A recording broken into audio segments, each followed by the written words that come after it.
على رسول الله وعلى آله وصحبه ومن والاه ومن اهتدى بهديه واستنى سنته إلى يوم الدين. This afternoon, inshallah, we're going to have the session titled Islamic Sharia, Source of Mercy, Not Fear. And we have, by the name, my name is Farid Fahmi, and we have two very well-known speakers. Dr. Jamal, by the way, when they told me to introduce Dr. Jamal, nobody knows me, so I wanted Dr. Jamal to introduce me because nobody knows me, everybody knows him. So he does not really need any introduction, but Dr. Jamal, inshallah, will talk about defining the word Sharia in an attempt to shed light on misconception associated with the term, the wisdom behind what Allah subhanahu wa ta'ala ordains for his servant will be discussed, and also the Sheikh Iqbal, Muhammad Iqbal will be talking about examples of great mercy in the Sharia. Again, we have very, very limited time. Everybody knows who Dr. Jamal Badawi is. I really do not need to talk about him much, but everybody knows him, and he has lectured extensively in North America. Everybody in North America and in Canada and almost around the world knows him. So without any more introduction, Dr. Jamal. That's fine. You have 25 minutes, Dr. Jamal. Okay. I'll begin, inshallah. And then you can change it. Alhamdulillah wa salatu wassalamu ala rasulillah wa ala alihi wa sahbihi wa ala. Assalamu alaikum wa rahmatullahi wa barakatuh. Coming running from the airport to Jum'ah to here, didn't even have a chance to check in. And with the strict time limits, I thought I'd just begin from my papers, and inshallah, the PowerPoint file under the name Sharia, Source of Mercy, Not Fear, inshallah, will be coming, bi'iznillah, very soon with the cooperation and help of my beloved brother here. By way of outline, inshallah, we hope to deal first with, basically it's 5 points, beginning an introduction, which does not count as one of these. The first question, what is Sharia? Secondly, what is fiqh or jurisprudence, a concept that seems to be sometimes mixed with Sharia. Thirdly, the sources of Sharia and its supreme objectives and main characteristics, and a few of the most common misconceptions about Sharia. The introduction is very brief, really. I just wanted to say that the fear of Sharia looks like a monster in the mind of many people, the way it's depicted, is only one part of another phenomenon, the Islamophobia that is rampant, especially in North America. What I submit before you is that there is definitely a crucial need to have a paradigm shift, to shift from the issue of we versus they to us together. We need to shift from the attitude and paradigm of confrontation between differing people to cooperation, to move from settling issues of difference by violence or violent means versus the just peace that the Quran teaches. Oftentimes, a problem arises because people keep living in the past in a sense of refusing to deal with the realities and living in the past and the various grievances of things that might have happened in the past. We need finally to shift from the paradigm of spreading of falsehood in all kinds of media in an age of technology and explosion of information overload, in fact, to sound knowledge rather than hatred first and then shaping the knowledge on the basis of that. With this in mind, inshallah, we'll begin with the definition of Sharia. If you take it in the literal sense, it means a way to the water, but also it means as well بيان الشيء وشرحه, the clarification and explanation of things. In terms of its legal definition, is very simple really, what Allah subhanahu wa ta'ala prescribed for Muslims. I emphasize that for Muslims because all the false propaganda here that Muslims are going to push Sharia on the throat of American people who are not Muslim is just so silly and so dishonest even to say. Nobody's suggesting that. The family law in Islam has to be followed by Muslims and Christians in America. It is just either sheer ignorance or deliberate falsification of what the reality is. Sharia, unlike many people think of the Sharia as only Islam. In fact, Sharia in its broad sense has been the teaching of all of the prophets in the past.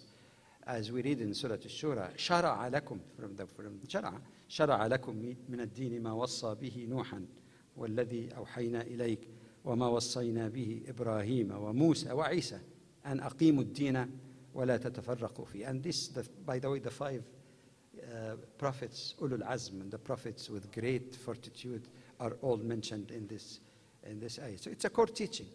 So if somebody is going to tell me that Sharia, that Muslims are calling on to apply within their own cells or their own communities, is a threat to America, then Christianity and Judaism are equal threat to America also, because Sharia in the broad sense is the teaching of all of the prophets. So this is something that is quite misleading to use. The Sharia does not concern itself much with detailed rulings. It is the ethical framework, the basic values and orientation, and broad principles that can be applied differently, not in principle, different in terms of adaptation, depending on the circumstances of time, place, and circumstances. So it could be guiding light for others. In fact, the ayat of ahkam in the Quran that are fixed are not too many, or the whole of ayat of ahkam, the scholars say, they estimate, depending how they calculate it, about maximum of 500 ayah out of over 6,200 words or ayah is in the Quran, so it's probably less than 8% for that matter. Now, getting on to the other thing that seems to be mixed with Sharia, it's fiqh. Again, we take the literal and legal meaning. Understanding, yafqah, means to understand, just a broad type of meaning. But of course, in the legal sense, when you use the term fiqh, we're talking about the interpretation or ruling given by the scholars, how they derive it in its detailed evidence or proofs that they provide for their verdict or opinion for that matter. Now, there are similarities and differences. We're not saying that Sharia and fiqh are totally unrelated to one another, but there are important differences. Sharia, meaning the fixed thing that we find in the Quran or sound Sunnah for that matter, are infallible and stable because they have revelatory source behind them. While fiqh or jurisprudence, or the way a jurist interprets a particular issue like heart transplant or blood transfusion, in vitro fertilization and so on, this is not as infallible as the Sharia, because it involves a human effort to interpret and understand, and not all people understand things in the same way. Even when a jurist compares harms and benefits, people might differ as to which course of action may be more beneficial or harmful for that matter. So there is nothing wrong at all admitting that fiqh as a method of interpretation, even careful interpretation, is still fallible. It is changeable, and we know jurists who change their opinion within their own lifetime even, and jurists who differ with one another in some details, but not the essentials. It is subject to development and rejuvenation. You cannot say, let me rejuvenate Sharia and its basic principle or maqasid or objectives. What do you rejuvenate there? But interpretation on given issues can be subject to rejuvenation. And the Prophet ﷺ spoke about rejuvenation, actually, tajdeed, which has a variety of meaning, one of which could also relate to fiqh or jurisprudence. But of course, as mentioned earlier, Sharia and fiqh are not totally separate. They're not identical, but they're not totally separate or unrelated. Because in the first place, Sharia is above jurisprudence, above fiqh. And fiqh is guided by these values and methodology of Sharia in making the interpretations. But on the other hand, Sharia itself, like one scholar put it, doesn't float somewhere in the air. It exists also within the totality of the body of Islamic jurisprudence. In other words, there's some kind of interface between the two. But I might repeat that point later also. Oftentimes, the criticism of the so-called Sharia is criticism of fiqh, not Sharia, our interpretation of some jurist in one topic or the other. Okay, the third issue, what are the sources of Sharia? I actually followed the approach of Dr. Kamali, and I like that better. Oftentimes in typical books on usul, Islamic methodology or source methodology, they say that there are 4 sources. However, if you look at it carefully, there are only 2 primary sources. These are the sources of sources, especially the Quran.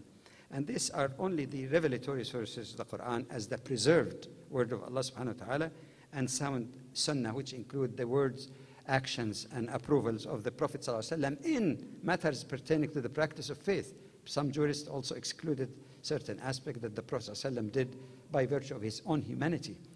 I'm not going into details here, but just as a precaution, the words, actions, and approvals of the Prophet ﷺ in the matter of understanding and implementing faith. The other 2 that are normally added to these, very, very widely accepted, is called ijma', that is consensus. And Dr. Iqbal can correct me on that. Of course, he's much more scholarly than myself. Ijma', when we use the term actually in the usuli sense, it has to be really, really ijma'. And many of the early jurists hated that some people keep saying, there has been ijma' on this. I'm not, usul, yes, there is ijma', but ijma' on a given issue. And one of them even say, man da'a al-ijma' faqad kadhab. Yeah, one who claims there is ijma' should be more reserved. He might be telling untruth inadvertently. Maybe there's some other opinion that he didn't hear of. So ijma', when it comes to interpretation, has to be really strict. But my humble argument here is that ijma' cannot take place in a specific matter unless there is a basis for that in the Quran and Sunnah.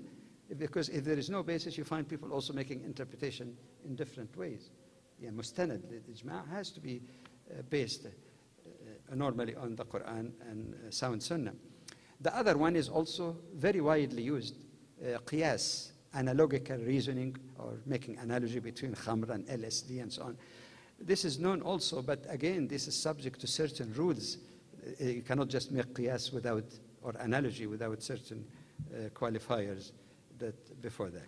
There are other sources that are debatable. Some jurists, debatable in a sense that some jurists accept it, some not, but some that are accepted already, the degree in which you narrow down its use or expand it also could vary from one jurist to the other. That includes things like masalih al-mursala, that's public interest, al-istihsan, the jurist preference, and many others for that matter. So this is just a sort of bird's view, an bird's view. Now, the most important part really that is the essence of this introduction, that Sharia is not just a sort of do's and don'ts. It may involve do's and don'ts. Sharia, above all, is predicated on what is called by the Ahlul Ilm, the knowledgeable scholars, maqasid. Maybe the closest term here would be like supreme objective, not because you could have lower objectives or goals, but you really talk about supreme objectives of Sharia that has gained very, very wide acceptance throughout the centuries, and they all make sense. And when I go through them very quickly, tell me of which one really is not suitable, can be thrown away. Normally, they deal with 5 basic But before I come to that, even the classification of 5, they make distinction between darurat, which means imperatives, things that must be on the top of the list of things that you have to provide for the people. And I'll come back to this. That's normally called deen, life, mind, honor, or sometimes say honor, meaning family. Sometimes they say family and honor, wealth. But these are not too fixed. These are the 5 very, very widely used. For example, Tahir bin Ashur, alayhi rahmatullah, he added even a 6th, adl. So, but in any case, you will find the 5 always among these. Some might add to it, but nobody detract from this. But next to that, in importance, of course, are strong needs, hajiyat. Strong needs are not a matter of life or death, but things that if missing, it makes life very constrained and difficult. Okay? Like you need for housing, and sometimes need for housing in the freezing weather might be a necessity, might be promoted even to a necessity. A car to use to go to work and so on. So this would become next. So there is also fiqh al-awlawiyat here. There is priority in terms of the list. And then there is tahsinat, which means luxuries, things that are lesser than both categories, but their presence make life more comfortable and easier, like having iPod, iTV, this and that. Now, what we'd like to focus on when we speak about maqasid that gained very wide acceptance are the first category, darurat. And that's actually how jurists put it. I'll just go through them rather quickly. First, protection of faith. Protection of faith is not only for Muslims, I'd like to clarify. Protection of faith is general and should include also those who rejected Islam and kept their own faith. There is evidence, ample evidence in the Quran. Of course, one is the ayah that's very famous, La ikraha fi din. Let there be no compulsion or coercion in religion, which means you have, this is a necessity for life. Many people, whether they are Muslim, Christian, Jews, whatever they believe in, they would be willing to offer their life to defend what faith they have. So we cannot say human beings, Muslims are superior human beings, others are not. It is their entitlement. The Quran even alludes to the freedom of worship quite clearly in Surah Al-Hajj. وَلَوْلَا دَفْعُ اللَّهِ النَّاسَ بَعْضَهُمْ بِبَعْضٍ لهدمت صوامع وبيع وصلوات ومساجد يذكر فيها اسم الله كثيرا. Had it been that Allah did not stop the power of one people by means of others, then it speaks about destruction of places of worship, and masajid come even at the end.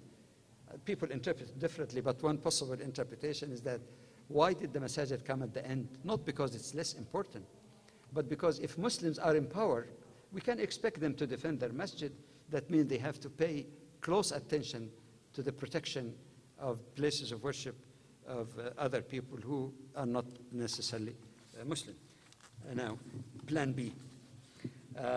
Continuing on then, the freedom of worship is one, places of worship, and also the Quran urges Muslims to engage in a positive, courteous dialogue with all, actually, and more particularly with the people of the book. Again, I could go on quoting verses, but I understand, of course, that the time is running against us.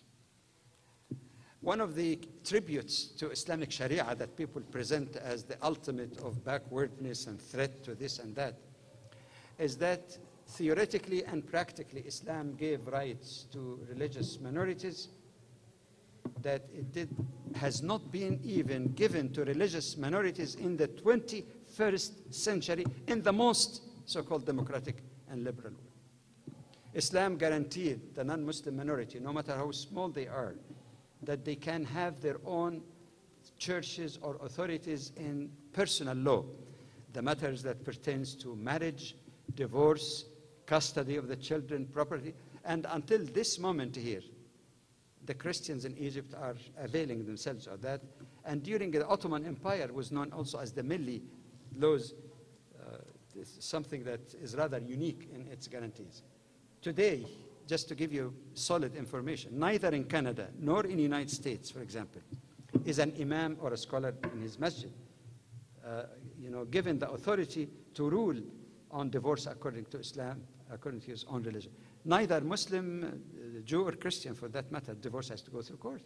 Islam doesn't interfere with the right of others, so it's even ahead of rights given by others. Now, the second in line is protection of life. Protection of life is predicated on several ayat in the Quran about the sacredness of human life, but not the human life of Muslims alone. وَلَا تَقْتُلُوا النَّفْسِ, the soul, don't kill the soul, or the nafs that Allah has made sanctified. So it appears in the Quran in the broader sense, that means sanctity of the life of any human being for that matter. But the Islamic Sharia goes beyond even saying, right, that nobody's going to kill you or something. It goes beyond that. Entitlement to life meaning also dignified life. And many jurists in the past and at present, they speak about the entitlement, minimum entitlement to preserve life in terms of food, clothing, shelter, security, and all of these. This is part of the very classical definition in Islam of preservation of life. It includes, according to some scholars as well, your right to be saved from danger. That all the resources has to be somebody like a boat that broke or started to sink. You are entitled, actually, and that's part of the whole philosophy of safeguarding human life. But there is something rather unique that I don't find a parallel to that in Western laws, as far as I know. I'm not a lawyer, but I understand if somebody committed, for example, an act of murder, and the family even wanted to forgive that person, they cannot. The person still has to be tried because it becomes a state case. In Islam, you can. A person who killed, but then felt remorseful, and with or without compensation, the family forgave. And subhanAllah, the Quran, فَمَنْ عُفِيَ لَهُ مِنْ أَخِيهِ, even reminding of the bonds of brotherhood in case it was hamaqa, idiocy, that led the person, to kill, for example. He can be forgiven even without any return. There is another rehabilitative element that we find in the Quran. Contrary to what many people think, that Sharia is just cutting hands and chopping heads. The outlaws, people who are, for example, committing acts against the security and lives of people, cutting roads and attacking people, armed robberies and so on. The Quran gives them a way out, because it says, إِلَّا الَّذِينَ تَابُوا مِنْ قَبْلِ أَن تَقْدِرُوا عَلَيْهِمْ فَاعْلَمُوا أَنَّ اللَّهَ غَفُورٌ رَحِيمٌ. Outlaws are killing. And when I reflect on that, subhanAllah, you can see even an atom of the wisdom, because we don't know all the wisdom of Allah subhanahu wa ta'ala to have revealed this. But suppose somebody killed people in an armed robbery, and if there is no clemency at all, there is no way. If you're caught, you're dead. What prevents him from continuing to kill more? Because I kill 10, 100, I do whatever I want. It's one death anyway. But when he knows that if he gives himself up, surrender, before he's caught, then perhaps there might be leniency and forgiveness. So you're saving the lives of potential victims and his own life, because he might reform and become a better person. What a beauty that stands in total contrast to the image of Sharia in the mind of many. Protecting the mind, both on the positive side, by requiring Muslims or considering seeking knowledge as a mandatory, not just religious knowledge, by the way. It could be fard kifaya or fard ayn. There is this urging of seeking knowledge is a religious duty, not just a luxury. And that's why Muslims contributed immensely to human civilization, because the Quran was the thing that inspired them. It encouraged freedom of research. The basis for experimental method is found in the Quran. If any of you is interested, I think some sites have a humble paper of mine. It's called Muslim Contribution to Civilization, its conceptual foundation and historical manifestation. On the negative side, the Quran also prohibited anything that causes beclouding of the mind, any narcotic, you might say, of any form, small or big, concentrated or light, because this is such a precious thing that Allah has given us. We don't abuse it. And when people, of course, partake narcotics, we know, of course, the tragic results sometimes that come as a result of this. Protection of the family as the cornerstone of any healthy society.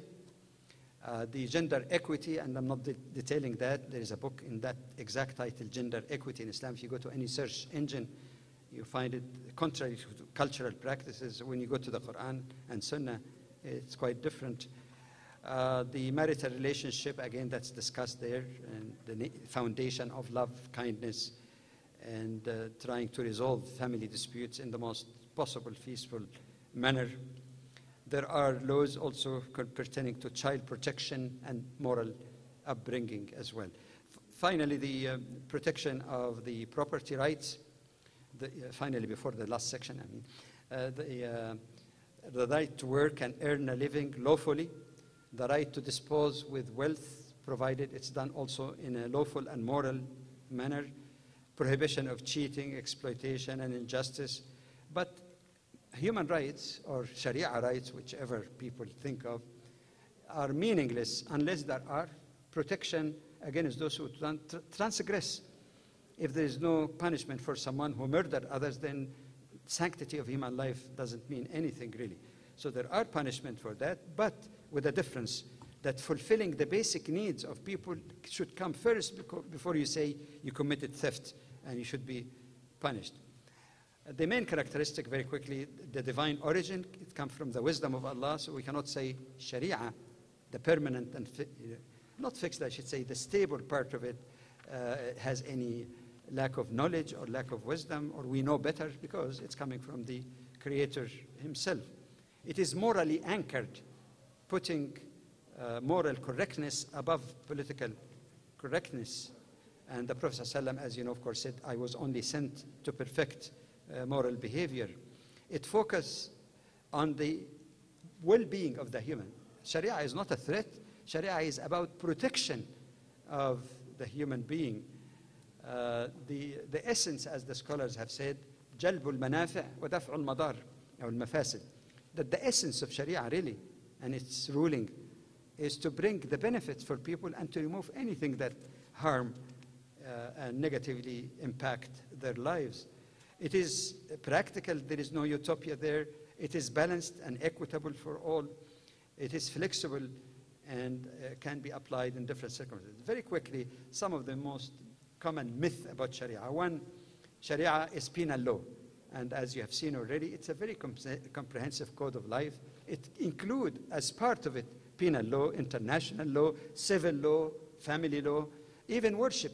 So those guys who are keep saying we should ban Sharia in America, meaning that no Muslim woman can go to the human rights and say, I was fired because of my hijab.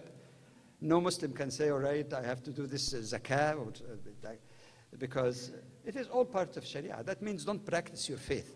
It's very serious in its impact that many people don't realize this fanatical type of call. If we look also at Sharia in terms of its gradual application, we know that moral transformation and spiritual transformation took place prior even to the revelation. The Makki period, more than half of the mission of the Prophet ﷺ, it wasn't mainly about Sharia, it was about that moral, spiritual transformation, and then it came gradually. But as we always should emphasize, what appeared to be a strong punishment overlooks the fact that you have to remove the reason for crime before you punish. And there are many stories about that. I have no time to elaborate on. The second claim, Sharia is obsolete and old. Well, water is old, so don't drink it. And everything new is good, including AIDS. What is forgotten here, old and new and modern are human terms because of our fallibility as humans. But when we speak about Allah subhanahu wa ta'ala, who has the ultimate knowledge of everything that was, is, or will be, and ultimate wisdom, then we say that we know better. Sharia is old. Furthermore, those who say that might not be aware that there is a built-in mechanism, again, for interpretation, and the motto of the scholar in the past has been that the fatwa changes with the change of place, times, customs, and circumstances. Thirdly, Sharia is against human rights. And the contrary, Sharia actually is about what they call human rights and more. And we have seen that all of the things that you can talk about, the list of human rights, are included in essence really in the maqasid, the 5 objectives of Sharia. And I heard that from a secular lawyer myself. But like you said again, each right has to have protection for it. And the question of defining rights also, we have to be guided as Muslims. We're not imposing that on others. When we say this is a right, people might say, yeah, the right to do this, the right to do that, the right of, all kind of stuff, the right to have marijuana. Many people are saying this. No, for Muslim and for us, without imposition, right includes the spiritual and ethical dimension as well. And Allah subhanahu wa ta'ala is under no obligation to abide by resolution taken by some international bodies if it contradicts with His will. It's a farce to say Allah should follow our collective human wisdom. Or Sharia and penal law, or the part of Sharia that deal with penal law is harsh. Now, those who say that, are they claiming to be more compassionate than Allah subhanahu wa ta'ala? Number two, who defines harshness? Now some people inshallah, very quick.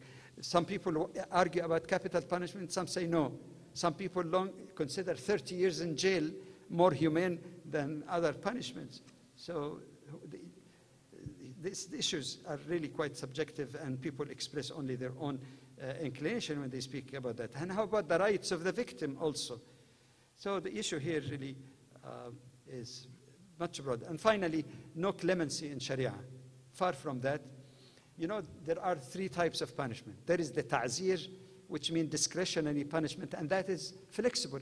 It is left to the Amir to determine what is suitable punishment. In some cases, it could be forgiven even, meaning consideration of extenuating circumstances. The other type is called qisas, like the case of murder. And as I said earlier, there is clemency even in this, that at least the door is open for a family to forgive the murderer with or without financial compensation. But even in the hadd, the third type of categories, mandatory, that there could be no change in it, in fact, there are rules that reduce what they claim to be severity of it. One is that, and I have all the evidence, by the way, and those who are interested can check Tashri' al-Jina'i al-Islam, the two big volumes by Sheikh Abdul Qadir Auda, alayhi rahmatullah, that all of this is supported by hadith, or ayat, for that matter. One is that the Amir or Qadi should not be eager to catch someone if somebody come and report to him that somebody might have done this or that. The Prophet ﷺ discouraged someone who came actually with this. He said, "Halla satartahu birida'ik."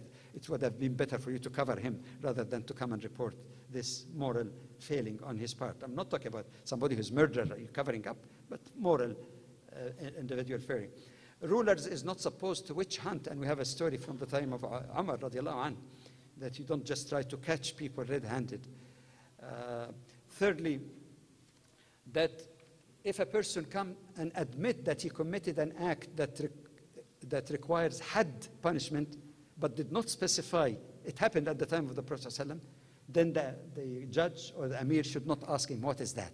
Ignore. The Prophet ignored the person who's saying this. Even if a person specified that he committed this, we have seen several incidents where the Prophet ﷺ turned his face away from people, tried to give them every opportunity to recant. There are cases even when the sentence began to be applied and the person ran away, that he should be actually let alone. To conclude then, Sharia is holistic, not totalitarian as some people think.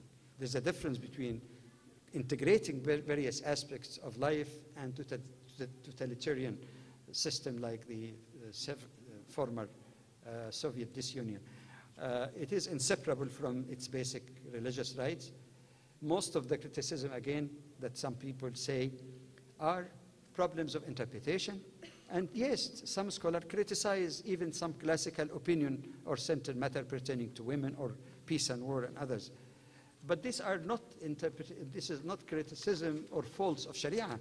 These are legitimate critique of interpretation, and we have again that built-in mechanism. Thank you very much, and forgive me for taking. Jazallah Dr. Gamal anna kull khair. Our next speaker is Dr. Iqbal, and he's inshallah is going to give us some examples about great mercy in the Sharia. Dr. Iqbal has a PhD in Islamic Sharia, is specialized in fiqh. He also has taught Sharia and fiqh at King Saud University in Saudi Arabia for 6 years. He has a MA in Islamic law from Al-Qura University in Mecca. He is now the Imam of Masjid Al-Falah in Toronto.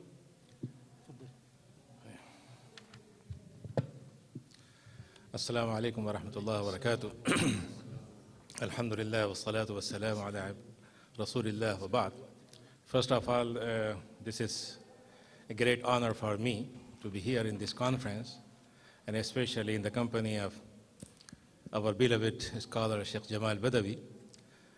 Many times it happened that people, they distribute the topic between two speakers, thinking that they can cover some other area. But the topic of Sharia, sometimes it becomes a little bit difficult for me to be away from the first part, which is covered by Sheikh Jamal. Dr. Jamal, he talked about the principles, and may I talk also about some principles, and then I will bring some examples. But so it will be in the sense of takamul. We will complement to each other, and we will, I hope, inshallah, this will explain the issue more. Few things I want to just establish. First thing is that in the society we are living, it is actually based on a very different principle, which is totally not leaving any space for Islamic concept. The concept is we are living it tanazu' lil-baqa, struggling, fighting, conflict. So what happened that every value and every relation is under kind of contradiction, under kind of animosity, any kind of struggle to survive and to defeat, right? Islamic concept is based on takamul. So the relation between Allah and between Khaliq and Makhluk is not the issue of conflict. It is taken from Greek mythology, right? God are fighting each other, and God is fighting with human being. Allah subhanahu wa ta'ala, when He honored us, so He is not saying you are my enemy, right? And even the humanity is not enemy to each other. Allah subhanahu wa ta'ala declared that all human beings are together, right? And the animosity is, of course, with bad thing, evil, not with people. Inna shaytan aduwwun lakum, right? So if we just accept this idea that human being supposed to get this understanding, so then after every application of Sharia will be in the sense to serve everyone. So the conflict between individualism and between collectivism, right? In the sense of al-fard wal-ijtima', al-fard wal-mujtama', there are animosity between them. Husband and wife, between them the animosity, right? Ruler and ruled, there is animosity. So everything is going in a totally different direction. Sharia is giving us a very well-organized manner to live with two wings, with moral wings and legal wings. It is not only with one fly, with one wing. In our religious understanding, we think that religion means only some moral obligations, right? And legal thing is left for others. And if you just remember that Allama ibn Khaldun, when he defined the different way of ruling, so he divided in three groups. He said the one hukum is al-hukm bin nuz'a, bi-shahwa. One is based on desire. Just like one king said, I am the law, right? So whatever I like, it is law. Maybe next time I change it. So halal and haram is not based on a legal system, any kind of, principle. It is just mizaj. So Allah ibn Khaldun says, this system is failure in dunya and akhirah. It is not useful. It is harmful. And then other hukum is al-hukm bil-aql, based on some kind of logic, some kind of intellectual understanding, right? So we drafted, we designed some rules and we follow it. The ruler is following it and the people are following it. The system is working under some kind of structure. The system is there. It is very good. But he says that it is good in dunya, not good in akhirah. It is useful in dunya, just like in our system. In Western system is based on this kind of intellectual wisdom, intellectual of kind of understanding and development on some kind of investigation, research, and then, for example, reading to the conclusion, right? But he said it's good in dunya. But then he said, al-hukmu bil-sharia. It is based on the divine guidance. Because Allah subhanahu wa ta'ala above to human circumstances, shortcomings, I favor someone, I'm going to make my justice according to my own design and so on. So he said, this is the best in dunya and akhirah. هذا يفيد في الدنيا وفي الآخرة. Right? So the problem is now in our time, as Dr. Jamal was indicating about it, that what we did, our Western philosophy said that in the old days, the God was the center of attention. Now we made human as the center of attention. So again, the issue of conflict, right? And the problem is here that if we ignore the religion, if we ignore the faith, if we ignore the God, and we put him just like in some special position in masjid and synagogue and church, whatever other will come, it will also dominate on religion as well. Because when the religion is dictated by human being, it will be under the desire. It will not based on some kind of everlasting situation, everlasting principles. So Allah subhanahu wa ta'ala, when he said, Al-yawma akmaltu lakum deenakum wa atmamtu alaykum ni'mati wa raditu lakum al-islam deena. Today, I completed the Islam. All kind of guidance are under this Islam, right? So this Islam is not missing any point which human being need for good and bad, to save himself from bad and to achieve the good. Al-maslaha al-mafsada, right? And then he says, وَأَتْمَمْتُ عَلَيْكُمْ نِعْمَتِي. I honor you with a complete ni'mah, with a mercy. I honored you with a guide of the merciful manner you are living with me. So it is ni'mah, it is not naqmah. Allah subhanahu wa ta'ala made this deen as a savior, as a mercy for humanity. So the problem is when we define Sharia, and mostly people, as Dr. Jamal was explaining, that Sharia means lashing. Some people mean this and that. It is not the Sharia.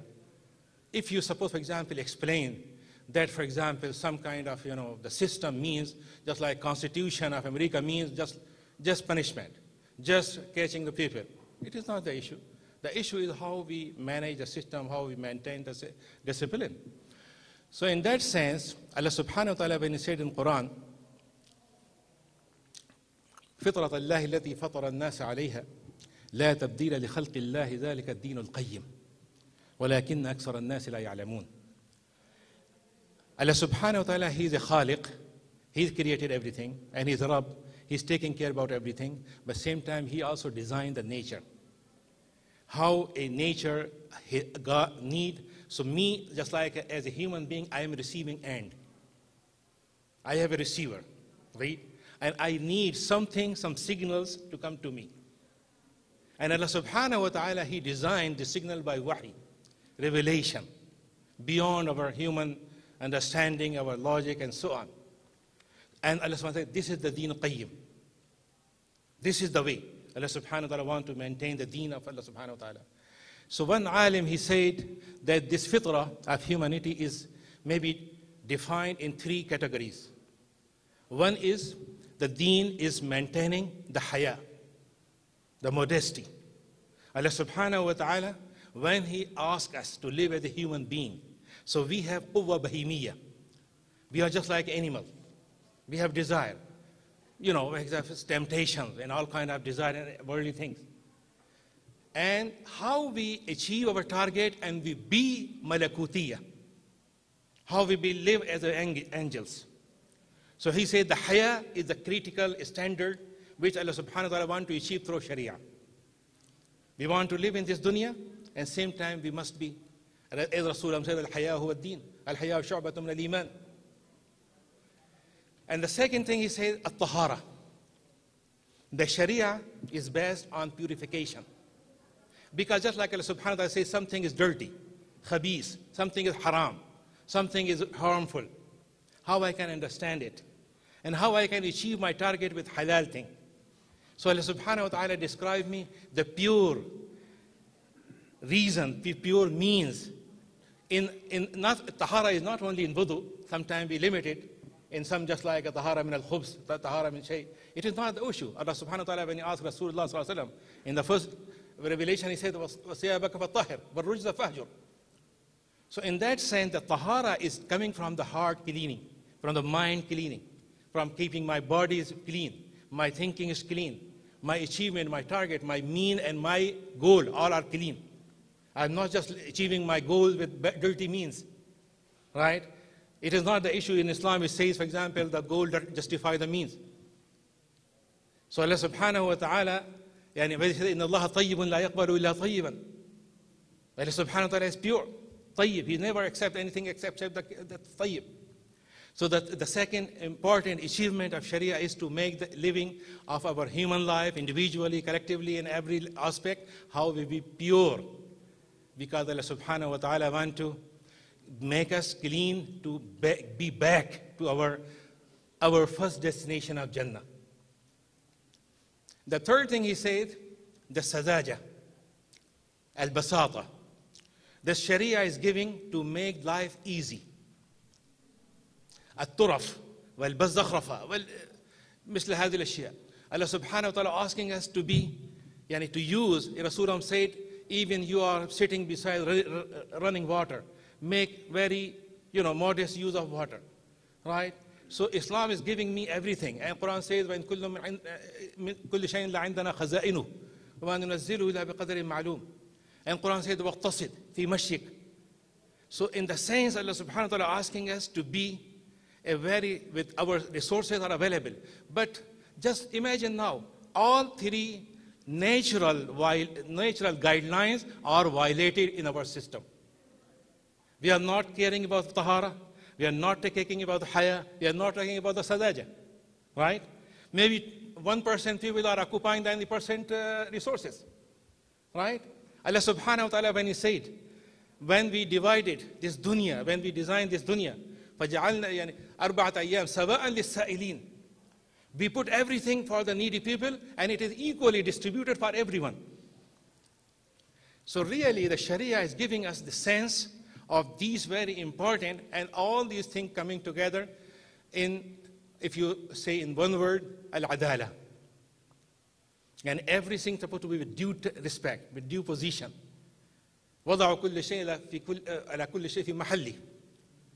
وَضَعُ كُلِّ شَيْءٍ فِي مَحَلِّهِ. So this is the way Allah subhanahu wa ta'ala giving us the Sharia. And the thing which I want to highlight here, especially the relation which Allah subhanahu wa ta'ala wants us to start as individuals. So human being can start his life individually anywhere, in mountain, in caves, in anywhere. But when we are starting as a society, as a collective life, so we need some standard, some kind of regulation, some kind, for example, mutual system we're supposed to dictate and dominate. So Allah subhanahu wa ta'ala, when he said, and Dr. Badwi explained very rightly, that al-fuqaha, their duty is just to understand the Sharia. Their duty is not to define Sharia, to design Sharia, or to modify Islam. It is just fiqh, right? Their role is, maybe I have a little bit shortcoming in my understanding. رُبَّ فَقِيهٍ رُبَّ مُبَلَّغٍ أَوْعَى مِنْ سَامِعٍ. Sometimes a person, he is reporting to others and he is better than him, this person. So in that sense, Allah subhanahu wa ta'ala is giving us in Sharia al-fiqh, al-fahm. And this fahm means it is forever. And what we need to understand now, this Sharia is not for our ai-imma arba'a faqat. It is not for our first generation. And this is the reason why, and for example, in the issue of ijma', there's two things. First thing, concept is in Islam. But how you can prove this concept in some example, it is a different issue. Ibn Hazm, he thinks that ijma' only available when people are all living together.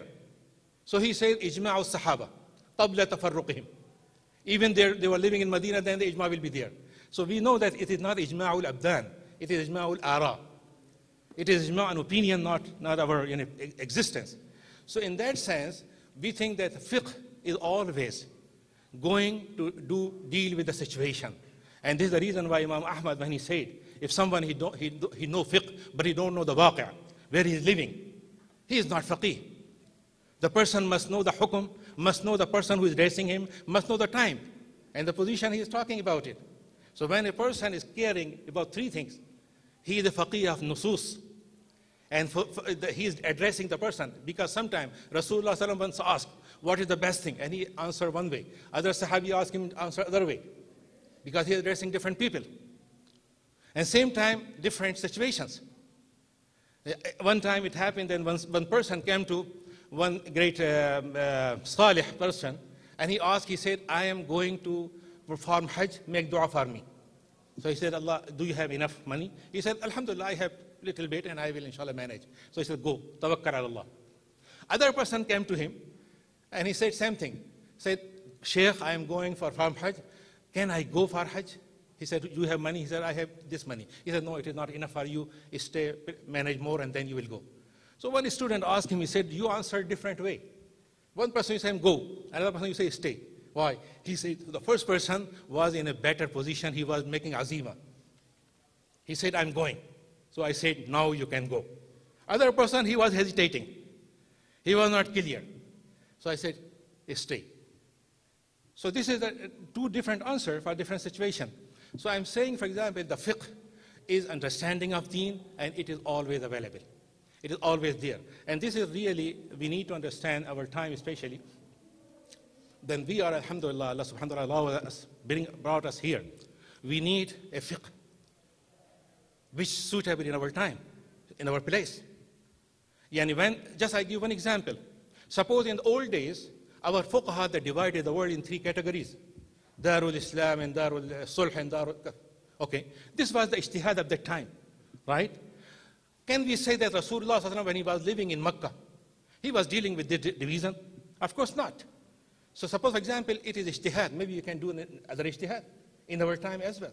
The citizenship issue, different kind of thing which we are facing now, right? Because what we need in our time, especially to reflect our understanding of deen, which is actually coming from our resources, from our text. Because in our time, people sometimes understand, even what kind of situation is coming now, they put our, just like a symbol of Islam, become just like a source of extremism, source of terrorism, and so on. It is not right. These are symbols of yusr, of easiness, making the exit point, not trapping people. And the second thing which is also very important, as I said in the beginning, that just like one example I want to give from the family life. We can make the issue of family with two words, either words. Either we say it is the issue of masawat, equality, or we say it is the issue of muwasat, to take care about each other. Allah subhanahu wa ta'ala said in Quran, وَالْمُؤْمِنُونَ وَالْمُؤْمِنَاتُ بَعْضُهُمْ أَوْلِيَاءُ بَعْضٍ. They are completing each other, right?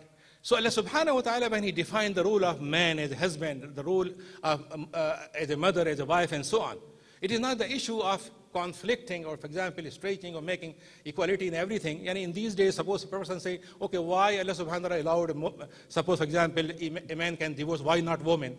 So become issue of masawat, right? Equality. It is not the issue. It is not any kind of good thing. We say we need, for example, why he was given license to kill, so I need also license to kill. So it is not the issue. So issue is how we need a kind of living together to complement each other. Quran says, after defining all the duties and responsibilities, وَلَا تَنْسَوُا الْفَضْلَ بَيْنَكُمْ. Don't forget to do something extra, something more, right? So sometimes people, they think, okay, what is my legal right? What is my legal duty? It is not the issue. The issue is how we can do to serve each other, to live with each other. Husn al-mu'ashara. And there's a reason why I can say that the family life is really first step toward living together, collective life. If we don't manage family life under two people, we will not be able to live a broader level of organization.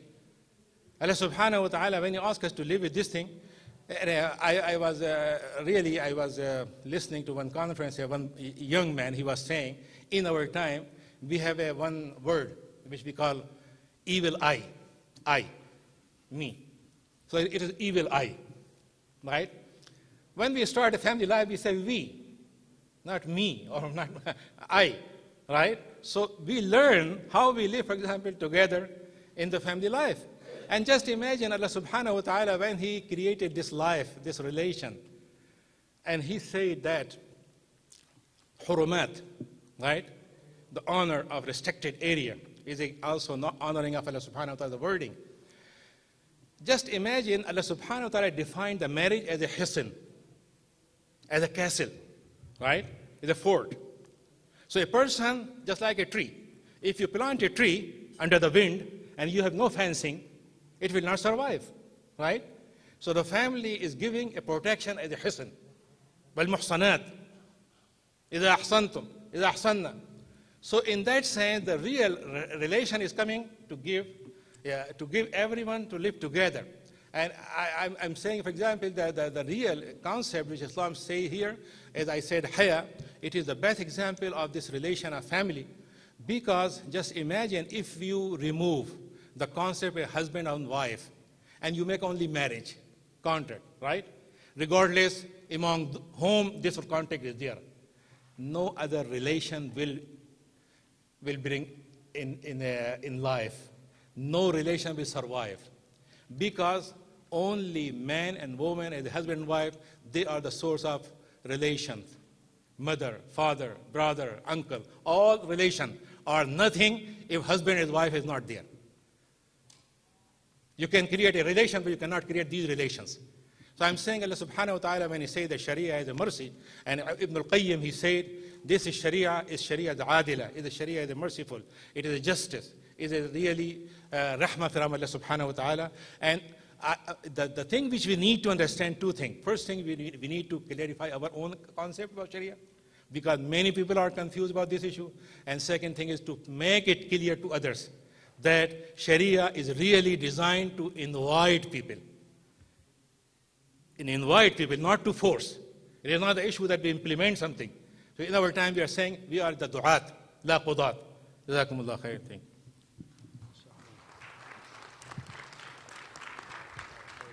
you. We thank Dr. Gamal Badawi and Sheikh Iqbal. We ask Allah subhanahu wa ta'ala to reward them.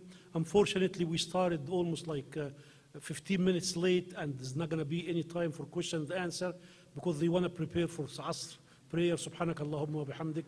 Nashhadu an la ilaha illa anta nastaghfiruka wa natubu ilayk. Jazakumullah khairan.